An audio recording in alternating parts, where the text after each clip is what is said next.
জেলা পর্যায়ের অফিসাররা কে কে আছেন একটু দাঁড়ান। আজকেও আপনাদের একটি মামলা হাইকোর্টে বসছে।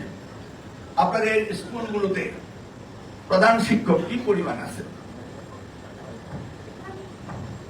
এটা মাইক্রোফোনটা ওখানে দেওয়া হবে। কি পরিমাণ প্রধান শিক্ষক আছে আপনাদের স্কুলগুলোতে? 50% না আরো কম? আরো কম স্যার। আরো কম। শুনলেন তো মানে 50% এর কম প্রধান শিক্ষক। আপনার কয়টা স্কুলে 100% শিক্ষক আছে? না। কতজন থাকার কথা? না, একটি স্কুলে কয়জন শিক্ষক থাকার কথা? মিনিমাম 5 জন স্যার। একটি স্কুলে 5 জন শিক্ষক নাই। মিনিমাম কয়জন আছে একটা স্কুলে? 2 জন আছে স্যার। 2 জন আছে। শুনেন কিন্তু প্লিজ লিসেন টু দ্যাট। 2 জন আছে। 2 জনের মধ্যে 2 জন মহিলা হলে একজন আবার ম্যাটারনিটি লিভে আছে নাকি? কি রিয়াল পিকচার স্যার? ভাই রিয়াল পিকচার পেয়েছে? সাংবাদিক ভাইরা রিয়াল পিকচার পেয়েছে? আমি তো মন্ত্রী ছিলাম 4 মাস। এদিকে আমি মন্ত্রী হওয়ার পর হয়েছে না তার আগে থেকে ছিল? দীর্ঘদিন স্যার। 2017 সাল থেকে 32,500 হেডমাস্টার নিয়োগ দিতে পারেনি মামলার জটের কারণে। 17, 18, 19, 20, 21, 22, 23, 24 বিপ্লব হয়ে গেল 24 জুলাই 36।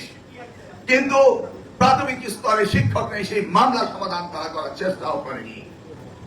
65,500 স্কুল, তার মধ্যে 32,500 হেডমাস্টার তখনই নেই 2017 সালে। আর এতদিনে আরো নেই। এই জন্য বলছে 50 না আরো, কারণ 32,500 50%। এখন এই গত 17 পরে 26 পর্যন্ত আরো রিটায়ারমেন্টে গিয়েছেন। ধরুন আপনার ছোট বোনের হাজবেন্ড একটি প্রাইমারি স্কুলের অ্যাসিস্ট্যান্ট টিচার, সে রিটায়ারমেন্টে যাবে, তার শখ আছে না হেডমাস্টার হয়ে যাবে? কতগুলো শিক্ষক রিটায়ারমেন্টে চলে গেল, হেডমাস্টার হতে পারলো না। এখন আমি যদি ঢাকা থেকে এই আমার ডিপিওদেরকে পানিশমেন্ট দেই, কোন লাভ আছে? শিক্ষক নেই। ক্লিয়ার? আমি যেদিন মন্ত্রী হলাম সেদিন থেকে হইচই শুরু করেছি। কে কার কথা শুনি?